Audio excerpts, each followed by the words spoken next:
be conservative, 9,000 pounds. I don't know the total. Okay, probably between 9 and 11. I mean, you don't have a lot of sparkles on it, or jingly janglies, so I'm going to say it's probably between 9 and 10. So imagine this thing taking off for 10 foot with a good throttle, and the amount of energy it's going to transfer when that stretches to this thing, right? So that's why when you set this up, again, solid recovery points, bridles are a good idea to split that load even more. My equipment's in good condition. The equipment is appropriate for the size of the vehicles, and my procedure is correct. Sir. So you talked about earlier that rope being too big for smaller vehicles, but good for my size. Right. If you're using my size vehicle with a smaller vehicle, would you want that rope? If this is the only thing you have, absolutely. Okay. Just understand you're not going to, so that boing is going to be much harsher. But the high note here is, this thing weighs a whole bunch more than that thing. The energy transfer will be, it doesn't need as much energy, right? So you don't have to put as much throttle into it or back up. You know, you don't have to try to transfer as much energy as if it was another Sprinter stuck, right? So that's the high note. If this guy's stuck and he has a rope that's for him, we use his rope.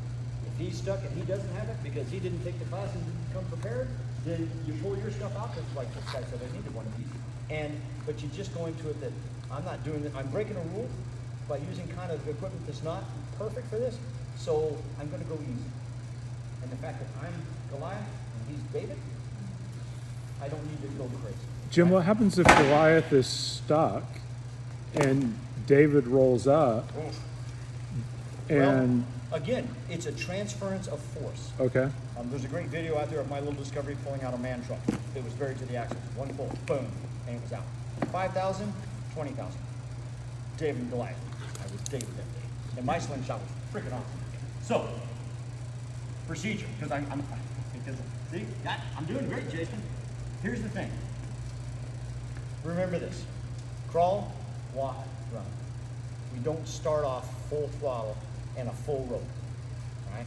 So, just to show you for a visual, Vanna, hold that. Don't even need to. So, it's hooked, and it's hooked to my car, right? That's not much distance. Going good? No, hold on. Are you having another stroke on me? No, I'm not. I'm just having to make a kick out of you because you're Nice. silly. So literally, this is how much I get to go. You had one job. Before tension starts getting applied.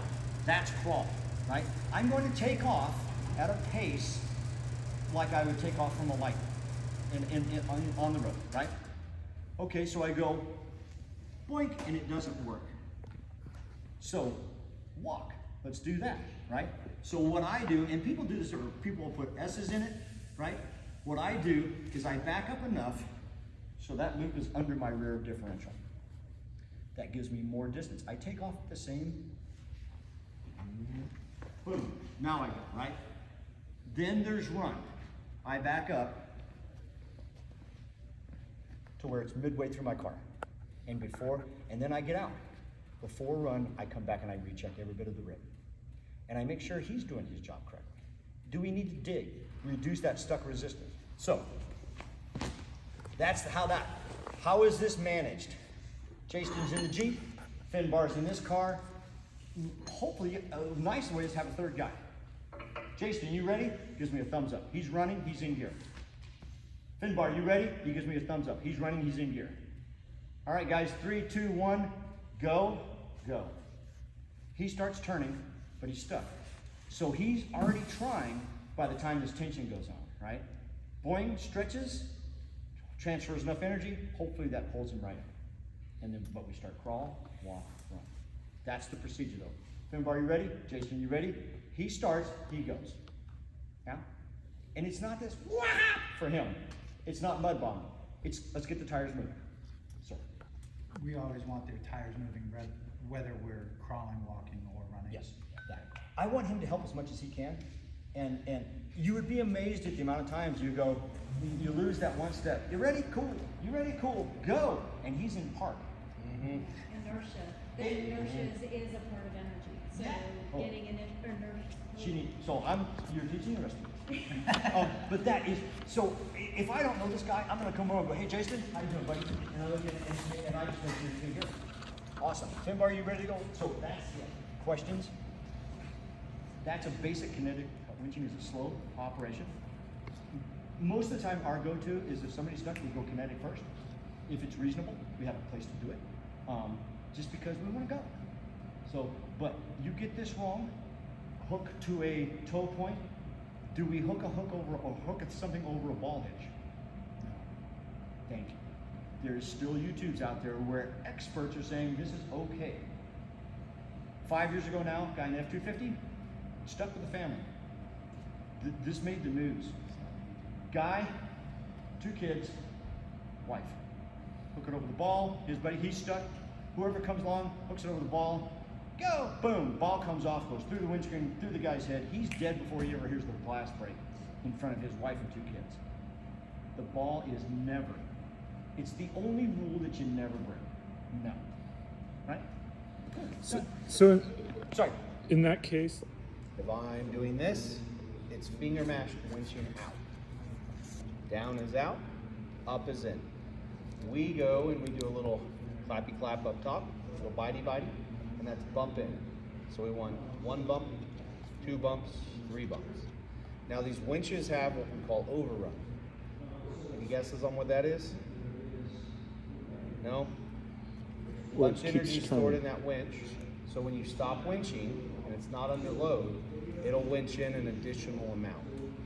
And that's called overrun. So just because somebody lets go of the winch doesn't mean the winch is actually stopped. So you have to be prepared for that overrun. So we have bump in, bump out, and then a closed fist, yo, stop, right? That's stop. So anytime you see a closed fist or whoa, whoa, whoa, it's better just to stop. One thing I see a lot in the wild is that winching accrues a crowd. And if it's your recovery, if you're leading this recovery, you have an idea of what's going on, and Finbar walks up with a Budweiser and tries to take control of this recovery, you need to make sure you communicate to the people involved, ignore him, and pay attention to me. And then you're gonna rely pretty heavily on some of those hand signals, because I've had people, yo, stop, stop, stop, in the middle of a perfectly fine winching operation. And then you're like, oh, what's up? I need to get by, right? Well, okay, whatever. Hey, what's up? You're not doing this right. Cool. How would you fix this, right?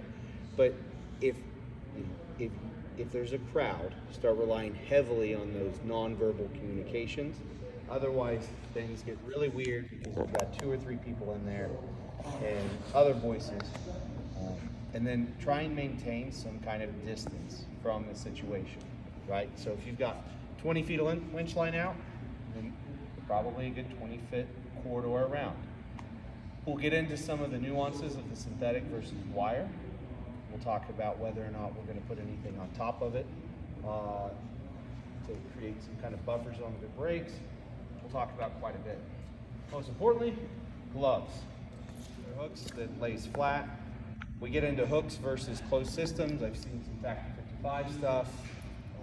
Maybe I see a lot of it today. I use a conventional hook because of how much different stuff I manipulate. And sometimes I can get rid of a piece of the puzzle and just go straight into the hook with whatever strap I'm using. But the closed system stuff, the Factory 55 stuff, is very high quality. The bigger part I would pay attention to is this metal in here, this tube thimble. Oh, after some good use, you can already see how much space that has just by doing this. After it gets some good tight use, sometimes those start to kind of poke out. And when they do, they start to cut right there at those connections. So keep an eye on that. I will say that we've gone in a lot of our training vehicles to just a soft eyelet. So it's just a soft spliced eye like this on the end of the rope. and then they use a soft shackle or a bow shackle on the end. There's nothing wrong with that. That Factor 55 stuff, very nice, high quality stuff. This hook works great. On my main Tacoma, I use a hook, and on my 80 series, I have a loop, right? Just a fresh loop like that. Now, as we come out, you'll notice it's coming off nice and pretty. Coming off very easy. Yesterday or the day before when I was doing this, and it was bird nested, the line was pulled into itself, and you were really having to yank on it to get it to pull out. And so, nice clean rigging here. We'll go a little bit more. So this abrasion guard that just pulled out, a lot of times we see them at the end of the winch rope. In my experience, when we have them at the end of the winch rope, we've got to be very, very cautious as we're winching back in, because they get caught on the edge of the fair lead there, and then as you're winching in, they bunch up really, really tight, and then finally get sucked in, and then you've got that really tight bunched piece of material in there, and it becomes kind of a pain to get out. Some of the winch ropes, some of the nicer winch ropes we play with, this is actually sewn into the end where the winch rope sees most of the abrasion. So, you guys want to come take a peek at something? I want to show you something. Okay. So anytime you have your hands in the winch, it's good to communicate that, and then you want to, like Finbar just went ahead and set the controller down, right? Oh, and unplugged it. Good call. So this wrap here is my latest wrap. So when I'm preloading or reloading the winch line, I want to have that winch line angled into it so it pulls nice and tidy there. And it lays itself. My brain would have said, pull that way to keep it rolling that way, Nope. but you want to keep it close because because as soon as I go this way, it'll like walk 2 or 3 wraps. Oh, So you want to wow. you want to keep tension in that way. Okay. All right, let's plug her back in. So everybody's going to have a different standard to how they want to roll this rope in. The biggest thing is you do not let it slide through your hands. You don't just hold it like that, let it slide. And you want to always stay, at least 3 feet or so away from the fair lead, right? In my younger years, we used to go do a lot of rock bouncer stuff before I could even drive. And I watched a guy get his hand pulled into a wire rope winch. I was like 8 or 9. Very horrific. So I'm gonna stand back here. Again, this black line's kind of a pain with the way we have lighting. It's, to be completely candid, it's a bigger pain in some of the hidden winch bumpers we have.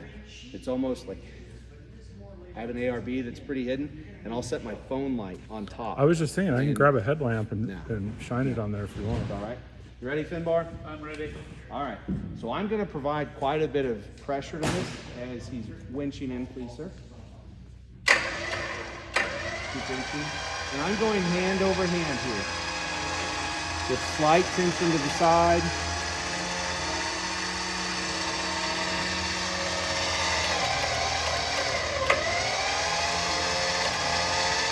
All right, stop. So immediately, this fell into a hole So, right there. yeah, I saw it as it was rolling. Yep, it rolled over. It skipped or something. Yep. right? You see it? Right there. And so that comes back to, we don't have a great foundation on the first couple of wraps. So when you say hole, is this? Yeah, right there. Okay. Where it's effectively dropped a whole nother wrap. Okay. And guys, I'm not gonna lie, for time, I don't really want to pull this out, but if we want this to be pretty, it's got to come out. What do you think, Chris? You want me to? No, that's fine. All right. I love people to see stuff, so that's cool. Okay. All right. Then we're gonna go in the hole. Ready, Finbar? Yep. Winch in. It says it's not my Jeep.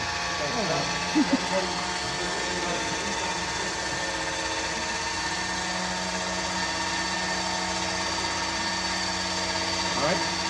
Stop. Okay. almost perfect. So, like I said, there's a couple second pause between him releasing the button and the winch actually stopping. When there's load on that winch, that decreases. There's not as much overrun. So let's walk over there real quick. Will you dig a soft shackle out on your way? Finbar's gonna bring his soft shackle. We're gonna talk through some of the terms we're gonna read on that soft shackle, and then we're gonna do a very basic direct pull. Then we're gonna do a pulley, and then we're gonna do a redirect via pulley. So you don't want to attach the hook directly to the, That's completely possible. And yeah, if we wanted to, we could come in. If the hook fits the recovery point or whatever you're winching to, you can hook in. Okay. When you hook, you want to hook from the bottom up, right? When a hook breaks, it normally breaks in this throat, okay? And if it's hooked from the bottom and that throat stretches, the hook goes down. This way, it goes up. Good things as well is that you make sure that you have enough space in there. So that would be not ideal. Okay. I'm sure under load that would push and be kind of okay, but then you'd never get it out, right? So you could go, yeah, there's just not enough space there. So again, we can't operate in black and white. If this was your only option and you didn't have anything else like that, you gotta do what you gotta do. But that is not the way we want it to happen. That way around as well, if you're in the ground, it loves to trash the gates on it Yeah, as it moves around on the ground there. acts like a plow. Yeah. Okay. Finbar, do you mind talking about the soft shackle and its MBS and working the limit while I go get me a drink? Okay, it's funny that I was just looking for the label on this. Wouldn't you do like a bow shackle around that since it's sharp? No, just one thing at a time, because Okay. there's different kinds of shackles that we use. Your question is a fair question, but the one thing we want to do and initially talk about is just the soft shackles. And just to give you, if you haven't experienced or you haven't been exposed to them, just to give you a good idea of just what's going on. So, we have a thing called working load limit, and we have a thing on this one to put maximum braking, okay?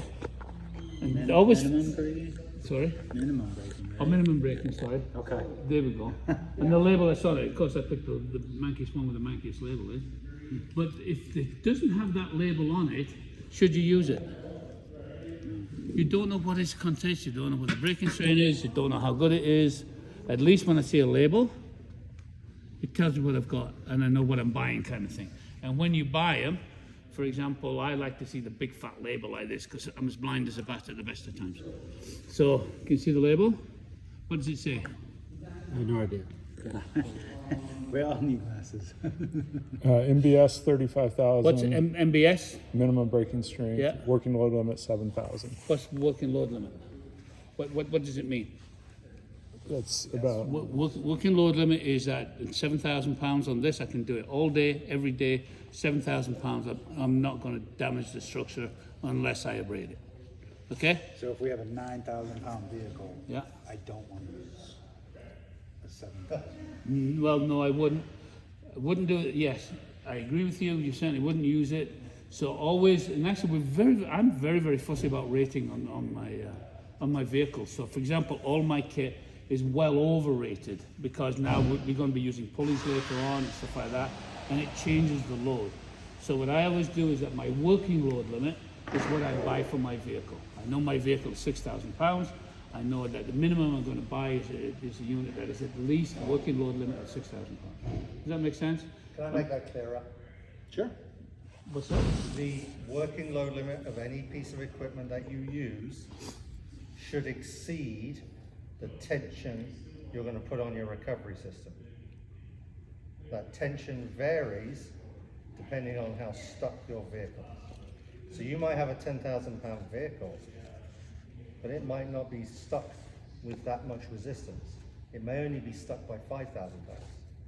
Or we need to pull on it by 5,000 pounds to extract it.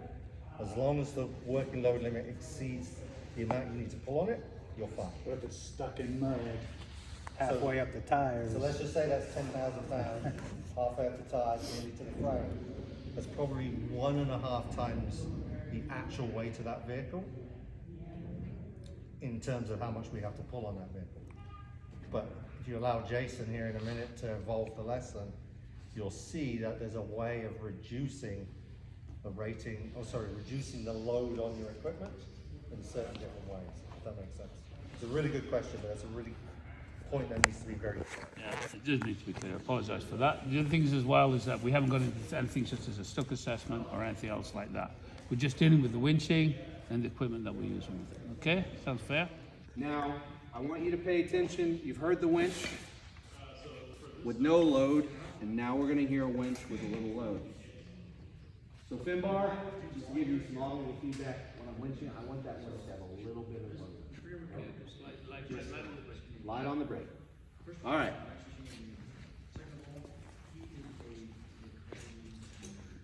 Winch in. You hear that load? Finbar, come off the brake. Off brake. No e-brake. Off brake. Winch in. Do you hear the difference? Okay. So that difference right there, when you're pre-tensioning that line, you need to hear that winch working to get it tight enough. Because I can't make that noise by hand. I'm not Superman. Okay. Any questions on that? So you mean with the load? So With the load. having the brake. You need to have that, you need to hear that winch pull down a little bit. Have the brake on. It could be brake off and winching uphill. You just need to generate a little bit of work for that winch. I'm just gonna go find a cinder block with a way to hook into it. Right? Okay. There's a good one at the other, right on the entrance to the off-roading course. There's a broken lamp post that's about this high, and I tensioned my winch on it the other night. Yeah? Yeah. That worked well. Okay. So that was a single line. We could keep going. We're gonna, for sake of time, we're gonna do a double line. And obviously like this, we're pulling against the knot again, where here, it's pulling with those legs. Now, very negligible loss of strength if they end up kind of messed up like that. But the recommended method is that. Yeah. The main reason why we're teaching this and we're actually really strict about it is the simple reason is that we want to get it ingrained into your mind that this is the correct way. Because when things get marginal, this could be the marginal difference. Our pulling power, but effectively we're applying the same power, we're just working over twice the length, right? Because it's going to take 2 times as much winch rope to move this Jeep a foot as it did originally to move it a foot. I want to point out something on this side before we get it rigged. Our abrasion sheath here has to be watched as it comes through the pulley. Sometimes these will bunch up on the pulley. Sometimes they'll ride freely the whole way. Other times they're going to get in here and create an issue. If you have the ability to just, yeah, see, right there. That's what we don't want to happen. Why wouldn't you just slide it right next to the hook? You can slide it up next to the hook. A lot of times when we start winching and resetting the winch, it gets caught on the fair lead and people don't notice. And then we get the same bunching effect in there. Okay. Somebody we like to talk about a lot on his winch lines, he goes ahead and puts he actually splices this in on both ends so it can't get bunched up like that. Most of your abrasion and damage does happen around the hook on the line though, unless you're doing some really long pulls up some hills, and then sometimes that crest over can get that line in there. Get some abrasion. I'm gonna go ahead and hook. What way am I hooking, guys? Down up. Yep. All So if right. it breaks, it hits the ground. So we're still in free spool. This is officially a live line. And again, for every foot the Jeep moves, effectively, we've got to move 2 feet of this. And as Chris mentioned earlier, and we're going to play round numbers here, if I need 5,000 pounds of force to unstick this Jeep, I now have 2,500, 2,500, as opposed to just a straight 5,000. Any questions on that one? No? So again, pulling this pulley into the system kind of lessens the pressure here because now it's splitting from here and here. And then pulleys are just magical anyway. Okay, Finbar. Is there any effect on the strength when you're just doing one side rather than doing the bridle? So yes, that's a great question.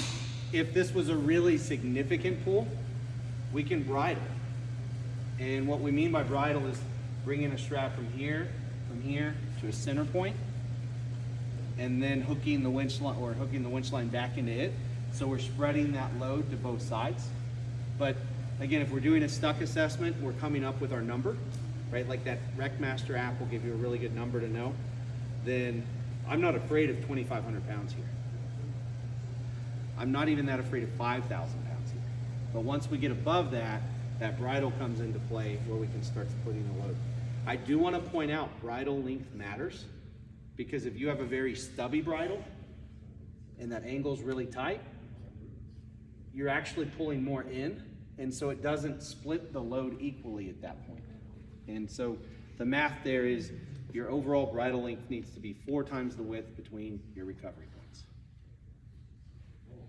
So, all right, thin bar. Is your e-brake on or off? Parking brakes off. Parking brakes off? Sorry. So are those infinite loops, are those generally 12 feet? You can buy many, you can buy 4 feet, 6 feet, 12 feet, 20 feet. Okay. So you can order them however long or short you want them. Okay. But you want to base it off your vehicle's? Yes, and every vehicle is going to be a little different, Okay. right? For instance, my Tacoma at home has pretty skinny frame rails in the front compared to this. Okay. And then we had a lady in here with a Chevy rally van that was pretty sweet, and her frame rails are 2 miles apart compared to anything else. Kind of like those. Yep. And so she's going to need a much longer and heavier strap. All right, thin bar, winch in. All right, we'll stop. So, did you have brake pressure? No. All right, let's go some brake pressure. Winch in. Stop.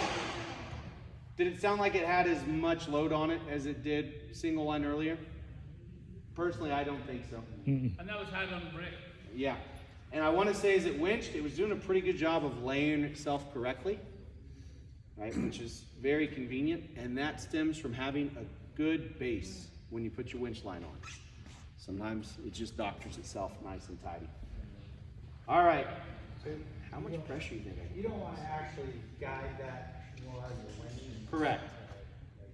Because you don't want to be near the road. Correct. We want to stand back. We do not want to have to try and hand feed this as we winch. Now, we get into a situation where nothing's perfect. Like this is dead on, right? So if we moved our anchor to the side, Jesse, can you do me a favor?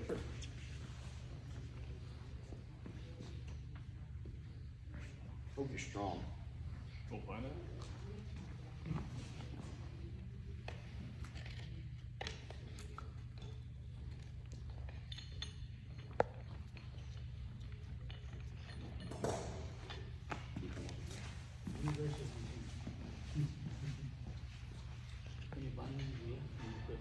what happens if our anchor's on this side? Give that a tug. You don't have to pull really hard. You lose the mechanical advantage. How do we lose mechanical advantage? We're still. Oh, because two it's lines. 2 straight lines, Yeah. right? It was if the anchor and the pull was off to the side, Yes. right? Okay. So what happens in this still gives us the mechanical advantage. We're still a 2-to-1 system. But what's the winch line gonna do? Punched it. It's gonna stay over here. So when you have an offset like this, you guys have to come in and you have to start managing this a lot. Because 100 feet of line fills this drum up really, really tight. And so you have to start going, I'm gonna winch 5 feet, check it. I'm gonna winch 5 feet, check it, right? One thing we can do, can you walk forward for me, Jesse? Before we start this, if we have any slack, we can winch over here to bring our slack up and effectively create us a little pocket here, right? And that's doctoring the winch line pretty thoroughly, because we're trying to move as much of it as we don't need to the side, so we can pull longer at an angle, right? We do a lot of the military stuff I do.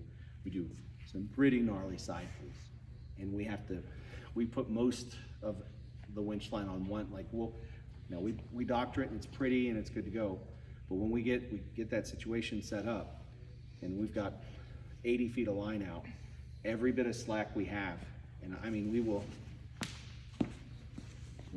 be hanging on it to try and get as much slack out as possible, because we don't want to have to reset that. So anytime you have an angled pull, try very hard to watch, because if it gets into these crossbars, it's going to break. It's going to push up on those crossbars, and either your frame there is going to break or it'll bend the crossbar. I've seen it happen several times. When you say, can you? Yeah, so the winch line gets up and it pushes into this Okay. right here. Even with the fair lead? Even with, well, the fair lead will, like, You're just saying once it's spooled up? the number of wraps, Okay. right? It'll Gotcha. start hitting the top. Gotcha. It damages the winch line, and with enough force, you start breaking this bracket up here. It breaks the cap. Yep. So it breaks, that's quite easy. All right. Any questions on that? That was a slight tangent, but we were there and ready to go. So you can effectively preload line over here, so you have more room.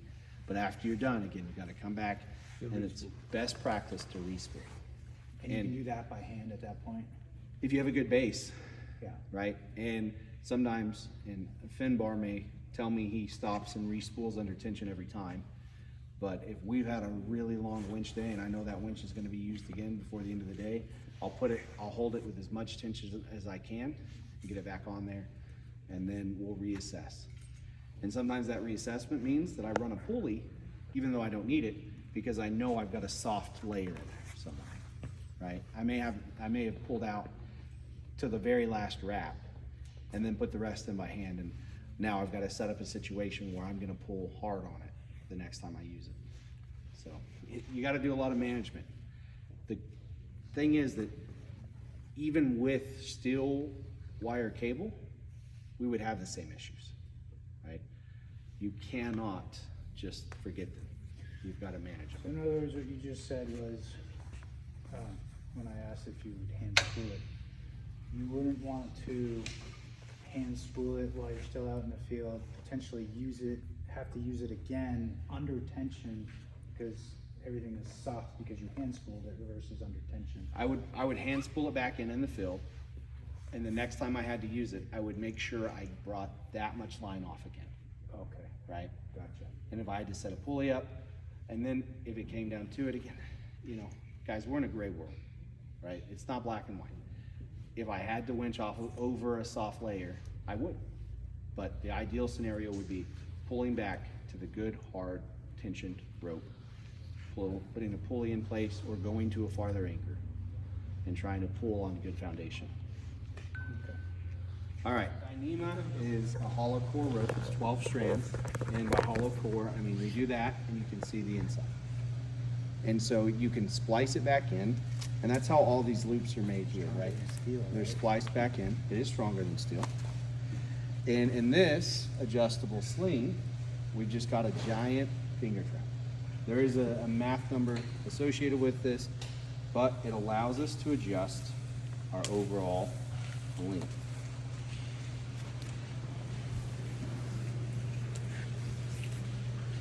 Now, we never want to go into this when we're playing with this. We always want to pinch here, and we want to tighten it away from us. Because if we tighten it towards us, a lot of times this gets pulled into here. Now we have a very long winch line. Cool. What is this called again? This is a Freedom adjustable speed sling. I will warn you, they're expensive because of the amount of rope involved.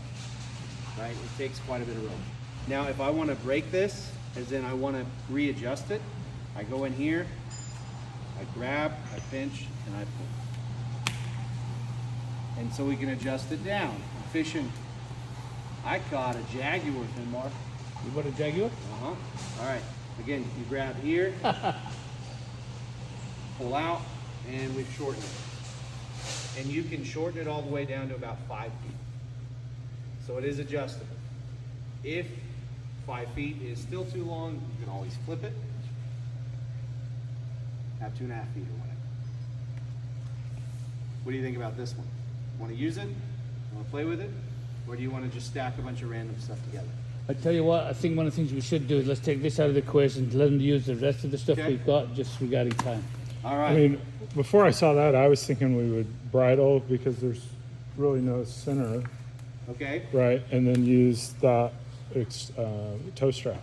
It seemed like about the right length, but I didn't What test are we, it. we're pulling that. Right? We're pulling We're this. pulling the Jeep, or sorry, we're using the Jeep to move your Sprinter. Oh, okay. But we're probably effectively, I don't know, we'll have you sit in there and put it. It was a little short without the bridle. Well, we could use this as a bridle.